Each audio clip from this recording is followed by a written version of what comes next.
Bonjour.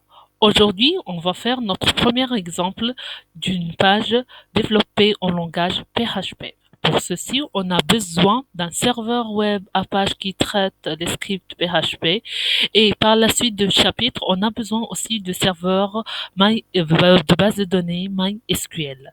Donc, ces deux serveurs maintenant sont groupés dans des environnements web, Web Server ou EasyPHP. Pour notre cas, on va utiliser l'environnement WAMP Server. Donc, vous devez installer sur machine cet environnement.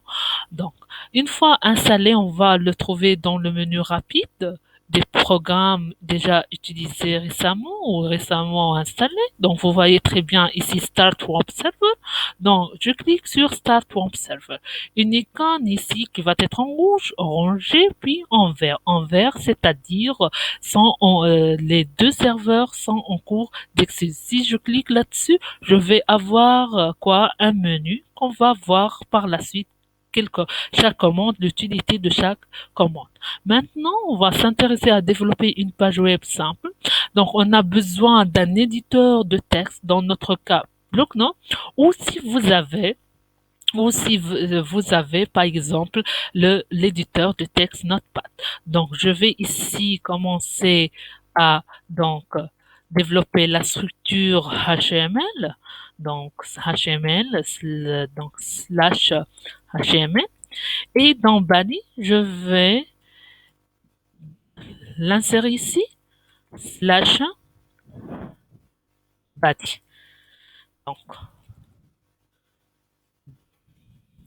maintenant, je vais insérer une instruction, c'est par du code PHP, donc c'est inférieur, point d'interrogation, PHP. Maintenant, je vais afficher donc une chaîne simple, Hello World. Et je mets point virgule, chaque instruction dans PHP se termine par le point virgule, puis je ferme par point d'interrogation, je m'excuse, supérieur. Je peux afficher, par exemple, un programme, aussi d'autres programmes simples, par exemple, qui fait le factoriel, voilà, de nombres, de nombres aléatoirement saisis, jusque ce que ces deux nombres, maintenant, vaut un, le premier, le deuxième, deux, etc. Donc, on va faire Echo World, puis ce script simple, puis on va voir d'autres scripts. Donc maintenant, on doit enregistrer cette page dans un dossier bien précis qu'on accède par ces deux points, le dossier WAMP, 3W qui ça sera quoi?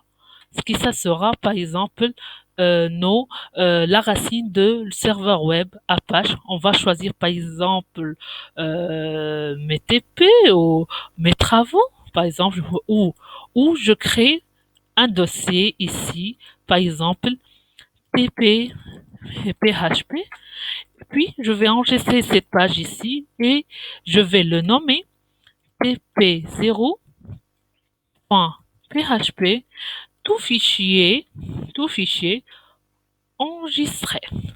Comment je vais afficher cette page? Je viens ici et je viens vers le menu contextuel localhost. Localhost, c'est le serveur local de la machine. Donc, le navigateur par défaut, ça sera le Firefox. Le gestionnaire de WebServer va être affiché. On s'intéresse le répertoire TP-PHP. Donc, vous voyez ici notre fichier. On clique là-dessus et on aura notre chaîne de caractères affichée.